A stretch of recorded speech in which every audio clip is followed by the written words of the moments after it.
السلام عليكم ورحمة الله وبركاته، ازيكم عاملين ايه؟ يا رب تكونوا بخير. النهارده هنعمل مع بعض صينية الكنافة الحلوة دي. يلا تعالوا ما نشوف هنعمل ايه سوا. عندي هنا نص كيلو كنافة. قطعتها زي ما انتم شايفين بايدي، هي كانت صبحة يعني وقطعتها. حطيت عليها حبة سكر بودرة وحبة سمنة وفركتها فرك جامد، حوالي كوباية سمنة كده يا جماعة. انا سيحتهم وجبت طاسة زي ما انتم شايفين صينية وحطيت دهنتها سمنة. خلاص دي سمنة ومعاها زيت ذرة. خلاص. جبت بقى الكنافة قطعتها بإيدي خالص. فركتها كويس أوي بإيدي.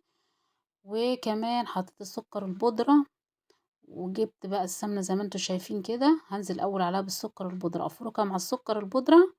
وبعدين اهو حوالي رشتين كده أو 3 زي ما انتوا شايفين، وأفضل بقى ايه أفرك فيهم كده بعد طبعا ما أكون قطعت الكنافة. خلاص اهو أفركها كلها بالسكر اهو. انا حسيت ان السكر هنا شويه، رحت ضفت سكر تاني وفضلت افرك كده واقلب فيها. السكر بيساعد انها بتاخد لون حلو وبتستوي بسرعه. خلاص. وبعدين بقى هنزل بالايه اغلفها كلها بالسمنه. دي حوالي كوبايه سمنه مع زيت. وافضل بقى ايه افرك السمنه مع الكنافه زي ما انتوا شايفين كده، واديها تقطيع لو حاسه الناحيه مثلا طويله شويه او في حتت من الكنافه طويله وكبيره، ابتدي ان انا افركها واقطع فيها. زي ما انتم شايفين دي صينية كنافة عادية جدا. يعني ايه الكنافة التقليدية بتاعت زمان، بس بجد بيبقى طعمها جميل. تبقى احلى من الافتكاسات اللي بيعملوها دلوقتي.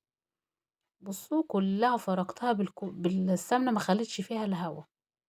خلاص عشان تاخد لون حلو وتبقى كلها ايه فيها ريحة السمنة.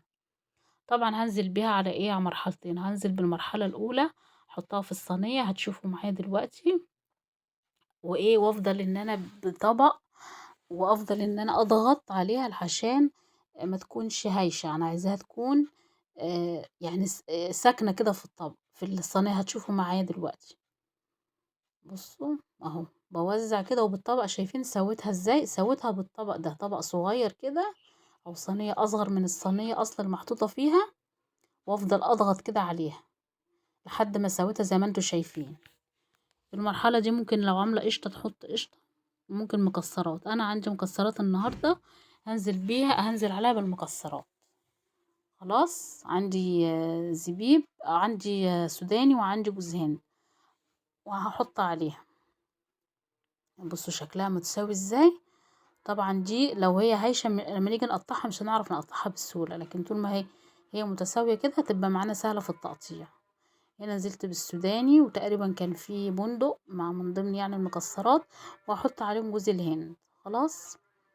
دي يعني مكسرات عادية يعني، ولا لوز ولا فستق ولا الكلام ده. ماشي يا جماعة.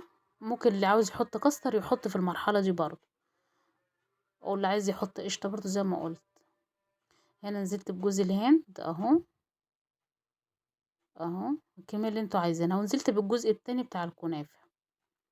وهبتدي برضو اضغط بايدي. في الاول ضغطت بايدي، وبعدين هنزل بالايه باللي هي الصينية الصغيرة دي او الطبق. وافضل اضغط. اهم حاجة تكون الطبق اللي بمسكاه والصينية اصغر من بتاعة الكنافة، وافضل اضغط واساوي فيها كده عشان تبقى متساوية ومستقيمة. متساوية يعني زي ما انتوا شايفين.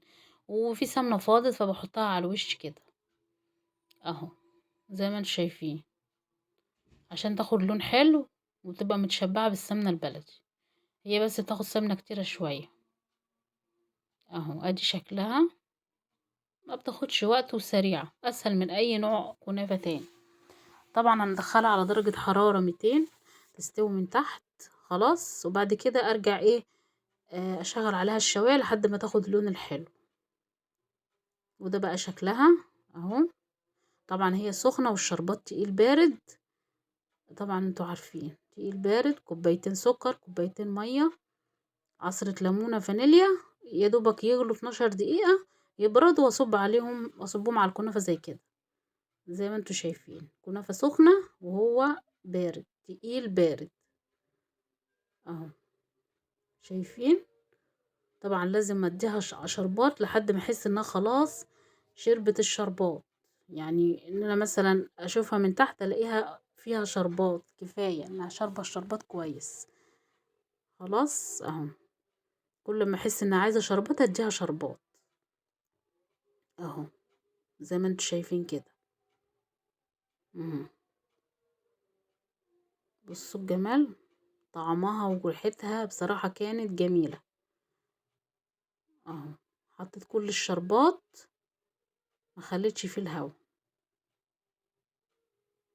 اهو. صينية سريعة وسهلة، واي حد يقدر يعملها في ثواني. ايه رأيكم بقى في الجمال؟